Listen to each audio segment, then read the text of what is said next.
Oke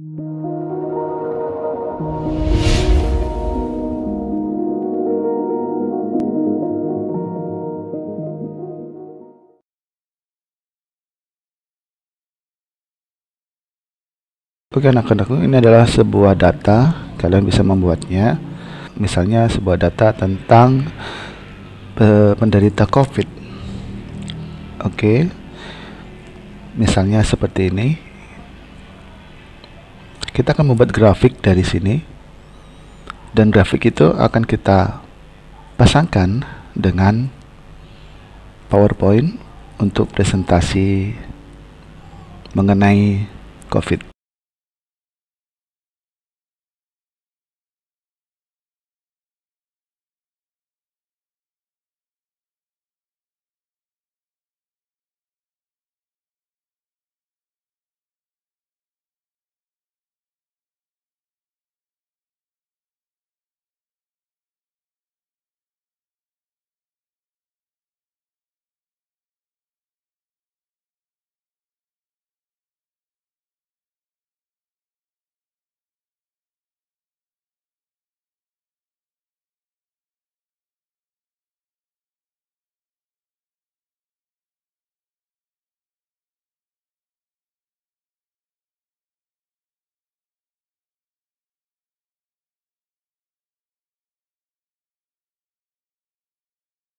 Dan kemudian kalian bisa membuat sebuah narasi yang berisikan tentang penjelasan atau uraian mengenai data yang telah kalian bikin. Kalian bisa membuatnya dengan karangan sendiri, atau kalian bisa mengutip atau mengambil dari sebuah berita yang berkaitan atau sama dengan data Excel yang telah kalian buat atau data grafik yang kalian sudah buat. Nanti kita akan memasukkan narasi ini ke dalam PowerPoint untuk menjadi suatu presentasi.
Nah, ini adalah contoh dari PowerPoint yang kita buat mengenai data COVID 2019 yang terjadi. Kita sudah menggabungkan dari narasi yang kita buat di Microsoft Word atau pengolah kata, kemudian juga grafik yang sudah kita buat dalam pengolah angka, kemudian digabungkan atau dimasukkan di input ke dalam PowerPoint sebagai presentasi yang akan kita sampaikan sebagai suatu tugas yang Sir inginkan.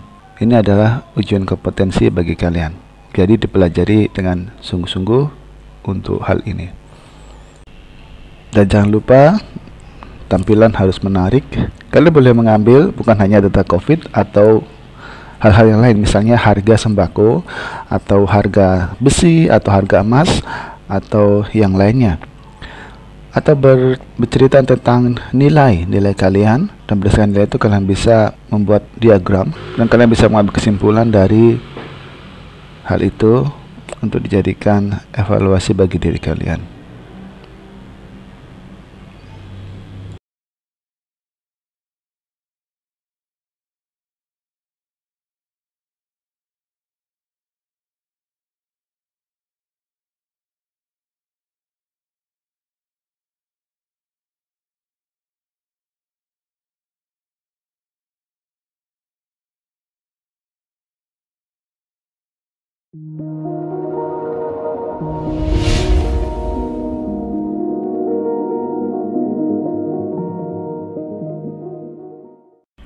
Hai Sticky, kamu mau melamar pekerjaan? Mana lamaranmu? Kok begini lamaran? Aduh, sana keluar, pergi.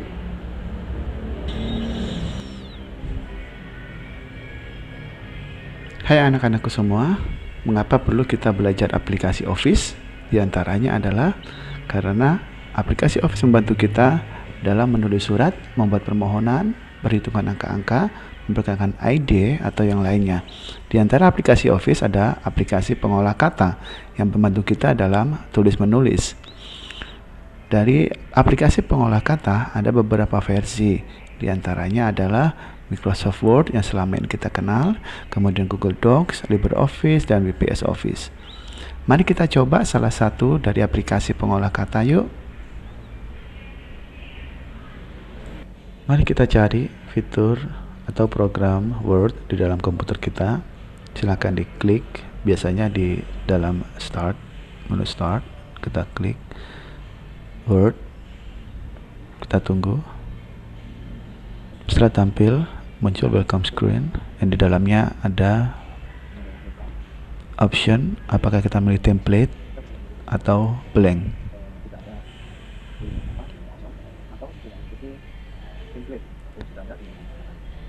Mari kita melihat sejenak tentang menu template. Ini adalah template dari Microsoft Word yang digunakan jika kita kekurangan ide atau kekurangan waktu, kita cepat-cepat ingin membuat. Kita pilih blank supaya kita bisa lebih berkreasi dengan apa yang kita mau. Mari kita melihat untuk sebelah kanan bawah ada tampilan. Untuk kita bisa melihat tampilan seberapa mau kita supaya tidak menghalangi atau berdasarkan kenyamanan kita. Selanjutnya mari kita melihat dalam tata letak atau layout untuk mengatur worksheet atau lembar kerja kita. Biasanya ada ukuran A4, ukuran kertas, ataupun ukuran legal atau ukuran folio. Selanjutnya kita melihat untuk pengaturan atau peletakan, ada portrait itu tegak atau landscape tidur. Selanjutnya margin biasanya dipergunakan untuk ketentuan tersendiri, ketentuan untuk menulis, tapi jika tidak apa-apa. Nah, kita mulai untuk menulis. Silakan mencoba menulis.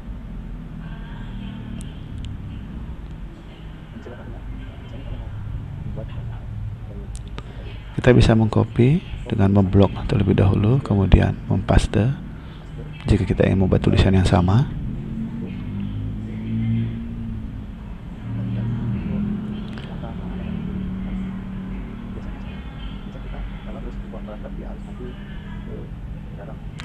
Biasanya dalam sebuah tulisan ada sebuah paragraf yang kalimat pertama itu menjorok ke dalam.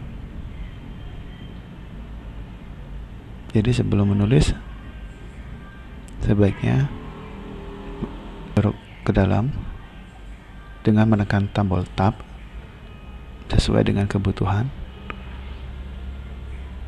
maka tulisan akan menjorok ke dalam. Setelah kita menulis beberapa kalimat, akan nampak ketidakteraturan di sisi kiri ataupun di sisi kanan. Kita perlu untuk mengaturnya. Untuk rata kiri bisa melihat pada gambar, kemudian bisa memilih rata kanan, rata tengah, ataupun rata kanan. Maka rata sebelah kanan akan menjadi rata, atau rata kiri kanan. Jangan lupa untuk setiap paragraf pasti ada kalimat yang menjorok ke dalam kalimat pertama.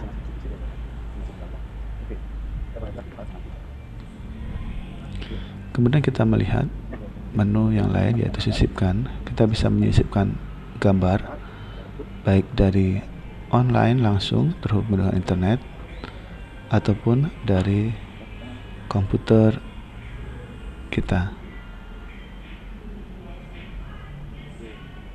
Misal saya mencari dari internet, langsung bisa dimasukkan ke dalam lembar kerja kita.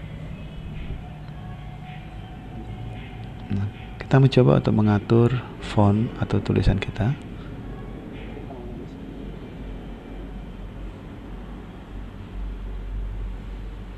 Bisa memilih dari menu atau contoh tulisan yang ada, mengatur huruf, mengatur besarnya, mengatur warna, ketebalan, miring, dan garis bawah.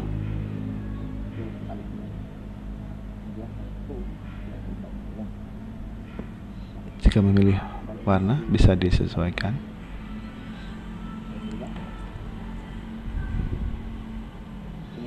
Ini adalah menu spasi untuk mengatur jarak dari tingginya tulisan kalimat.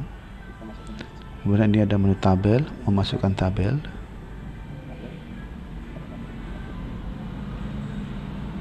Biasanya berguna untuk membuat sekat-sekat yang menggolongkan sesuatu.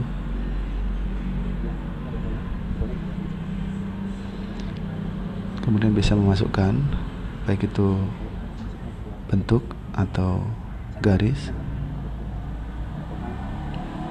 sesuai yang kita mau. Misalnya saya ambil limas,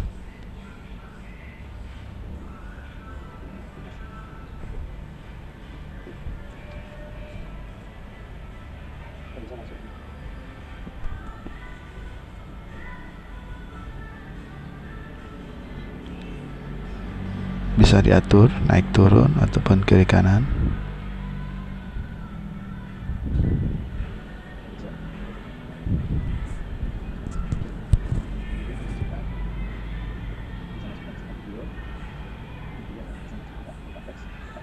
Atau bisa masukkan text box berupa kotak yang kita di dalamnya bisa memasukkan teks, sehingga teks itu bisa dipindah berdasarkan box yang membingkai tulisan tersebut.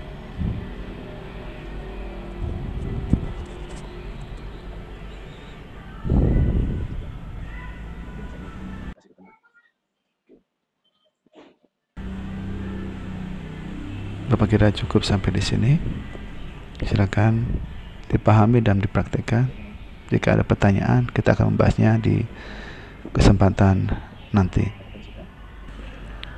Jangan lupa untuk menyimpan hasil pekerjaan kita sebelum keluar dengan memberikan nama dan mengingat tempat penyimpanan file kita.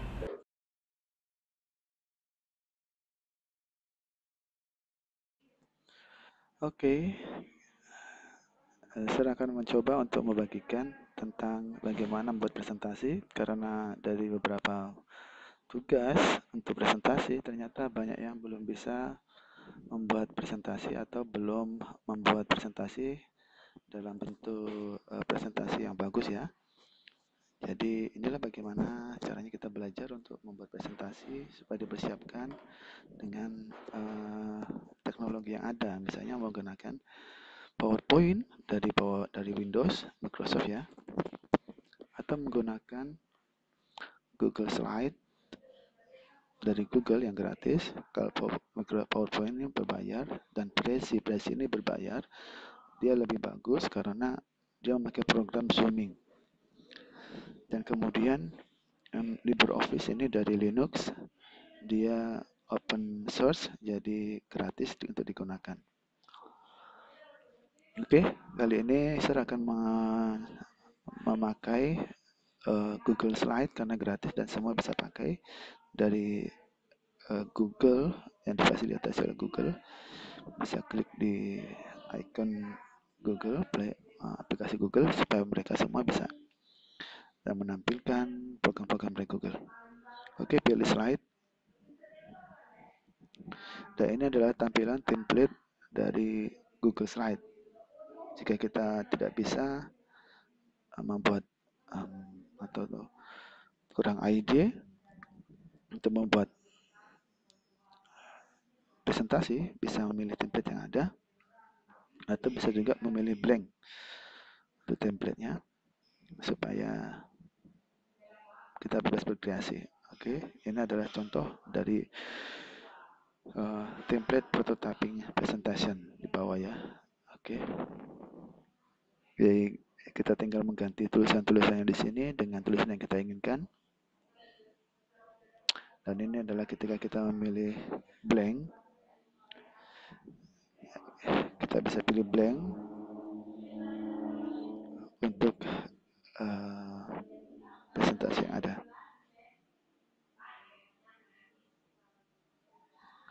Dengan blank kita bisa mengkonsumasi sendiri sesuai dengan keinginan kita.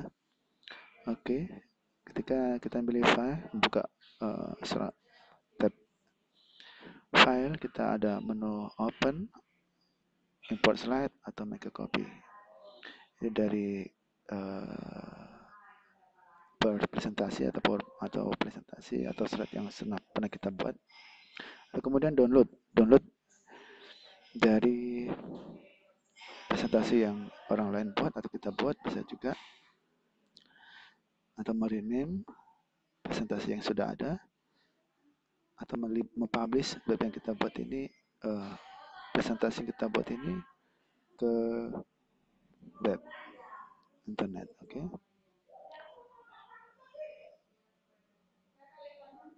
Nah, kemudian kita masuk ke dalam, biasanya masuk ke insert ini bisa memasukkan image, gambar-gambar ya. Kita klik, kita akan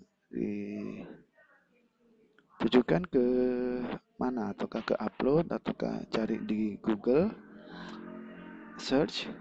Nah, itu sangat gampang. Dan kemudian kita menggunakan text box seperti ini ada text box, kita menulis teks, audio, video ataupun yang lainnya. Oke. Dan ini adalah format. Ketika kita memasukkan text box, ada format untuk teksnya.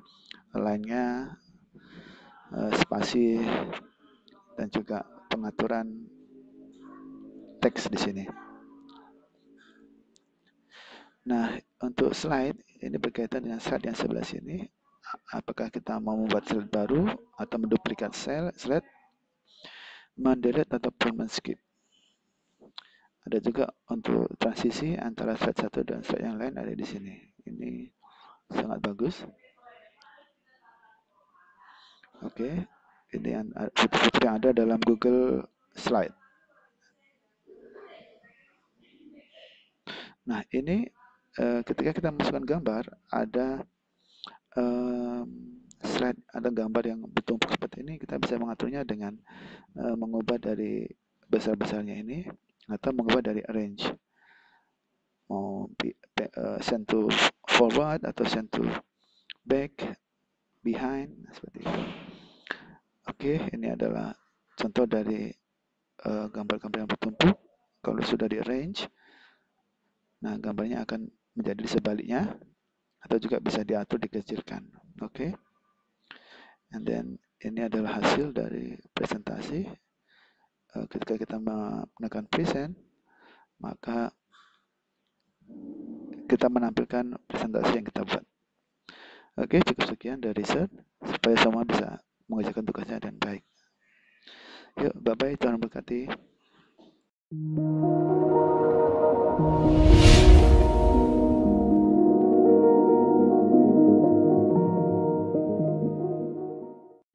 Hi students, how are you today? I wish you are in good condition. Oke, mengapa kita belajar pengolah angka? Karena pengolah angka adalah bagian dari teknologi yang ada.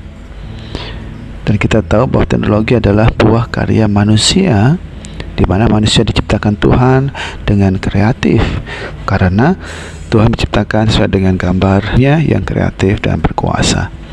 Kemudian mempelajari pengolah kata membantu kita dalam pekerjaan sehari-hari, membuat laporan, diagram, formula, logika, perhitungan maupun yang lainnya. Oke, kita masuk dalam bagian-bagian dari pengolah angka, yang kali ini kita mengambil contoh dengan Microsoft Excel. Nah, bagian ini disebut sebagai menu bar. Menu bar berisi dengan daftar menu-menu utama yang menampilkan fitur-fitur aplikasi yang berguna untuk pekerjaan kita.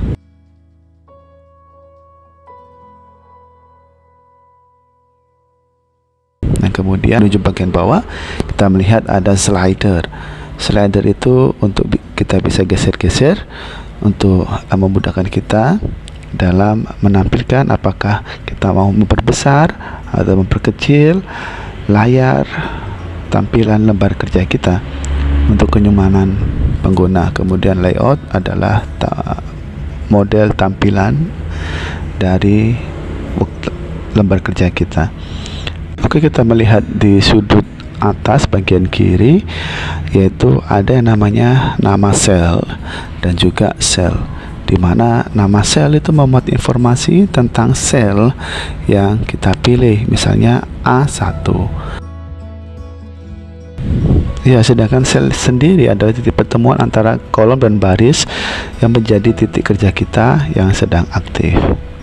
Kita beralih ke daftar sheet, di mana daftar sheet adalah memuat lembaran-lembaran yang sedang kita kerjakan aktif dan telah kita buat untuk membedakan proyek-proyek, namun masih berada dalam satu file.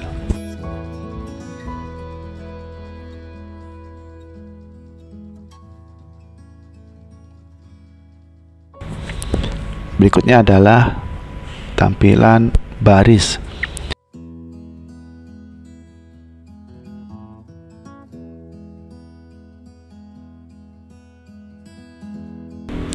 Yaitu bagian dari worksheet yang membujur secara horizontal ke samping dan ditandai dengan nomor angka 1, 2, 3 sampai seterusnya.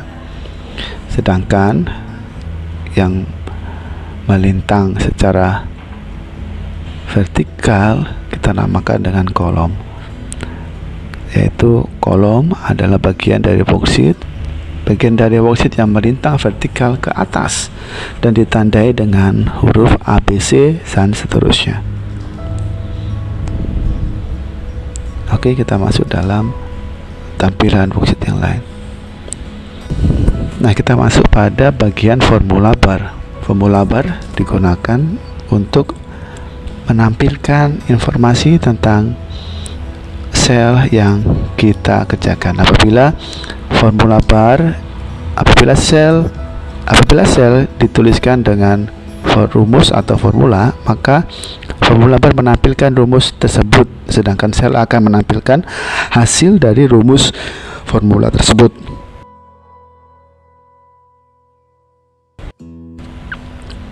Nah, kita akan mencoba melihat pada bagian formula bar. Ini adalah bagian formula bar berisi dengan tentang rumus. Untuk memulai rumus atau formula diawali dengan tanda sama dengan di formula bar atau di sel. Contoh adalah rumus penjumlahan yang terletak di sel D5. Ketikkan sum sama dengan sum A4 plus B1, di mana B1 adalah angka, berisi nilai, dan A4 juga berisi nilai. Maka B1 dan A4 ditambahkan dan D5 berisi tentang hasilnya. Oke, kita coba dengan memakai rumus sederhana. Kita buka menu Start dan kita pilih Excel. Nah, seperti tampilan tampilan Office yang lain, ada template yang mempermudahkan kita untuk mengerjakan sesuatu karena sudah disediakan ide-ide yang sudah ada. Jika kita kekurangan ide, kita bisa mengambil dari template yang sudah disediakan.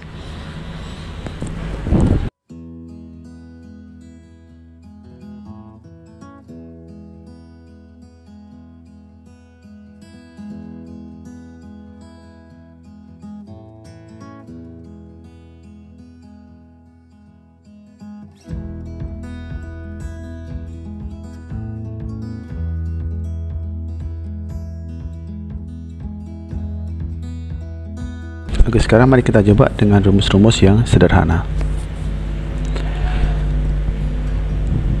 Kita coba dengan daftar nilai siswa dari bulan yang telah lalu.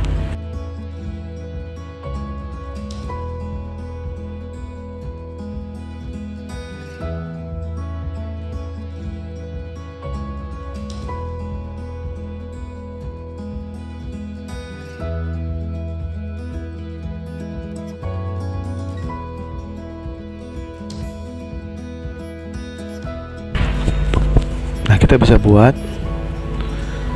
untuk contoh penjumlahan, pengurangan, pembagian, pengalihan, dan rata-rata. Kita bisa melihat untuk bisa membuat pengaturan lebar kolom, kita bisa blok pada beberapa kolom yang kita mau, kemudian klik kanan, tekan kolom dan masukkan nilai yang kita inginkan untuk lebar kolom.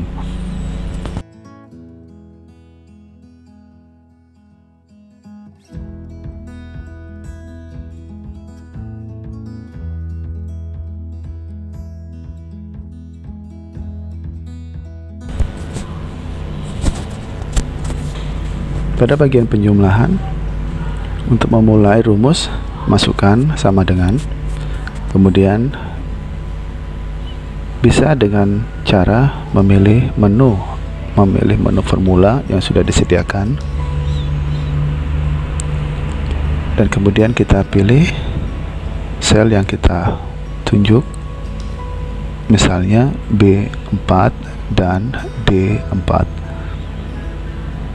atau misalnya B3 dan D3.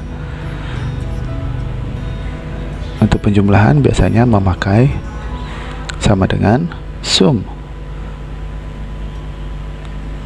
tanda kurung,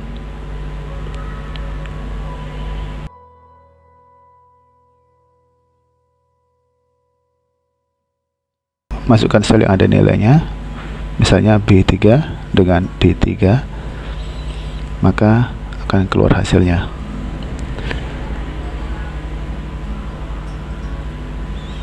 Ya, kita melihat ketika sel diklik, maka formula bar akan menampilkan jenis formulanya. Untuk mengcopy, bisa tekan bagian titik di sudut bawah dan di drag ke bawah, maka itu akan mengcopy paste rumus yang ada dan bisa mengisi pada masing-masing bagian.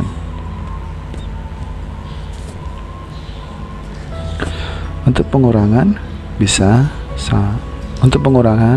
masukkan sama dengan untuk memulai rumus dan pilih sel yang ada nilainya, kemudian dikurangi dengan sel yang ada nilainya yang kita mau.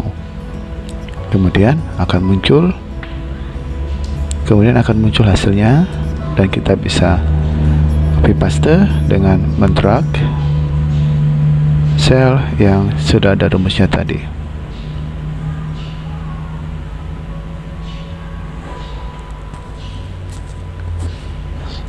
Begitu juga dengan pembagian, kita bisa mulai dengan sama dengan, kemudian kita pilih sel yang akan kita bagi, kemudian kita pilih sel sebagai pembaginya. Jika sudah, akan keluar hasilnya dan di drag ke bawah untuk hasil masing-masing baris.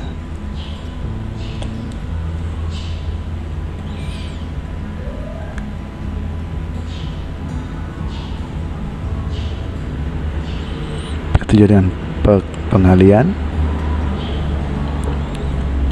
dimulai dengan sama dengan, pilih sel yang akan dikalikan dengan sel yang sebagai pengalinya, drag ke bawah, maka nilai akan tertera otomatis.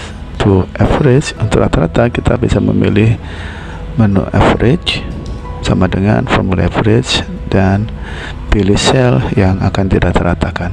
Ini adalah rumus-rumus dasar yang mudah untuk Excel. Nah, kali ini kita mencoba untuk membuat diagram. Begitu mudah kita membuat diagram dalam spreadsheet, yaitu caranya kita bisa blok data-data yang ada, kemudian insert diagram yang mau kita masukkan. Ada diagram batang dan juga ada diagram garis, bisa juga dengan diagram pie, diagram lingkaran ataupun yang lainnya. Kita bisa mengatur tampilannya mau yang 3 dimensi ataupun yang biasa saja, sesuai dengan keinginan dan selera pengguna. Kita bisa edit untuk menambahkan judul pada bagian grafik dan diagram.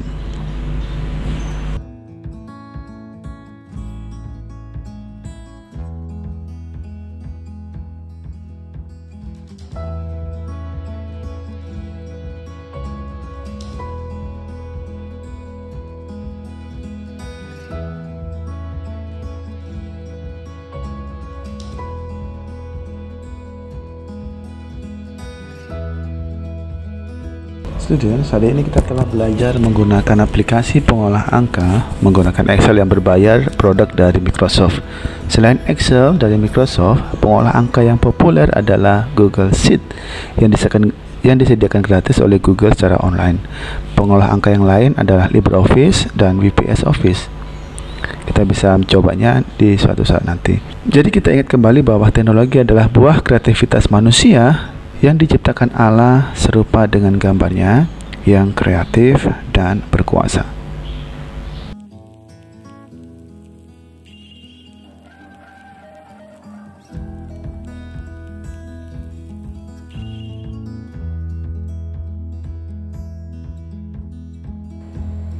Oke student, silakan mencoba dengan mengikuti langkah-langkah yang telah diajarkan tadi.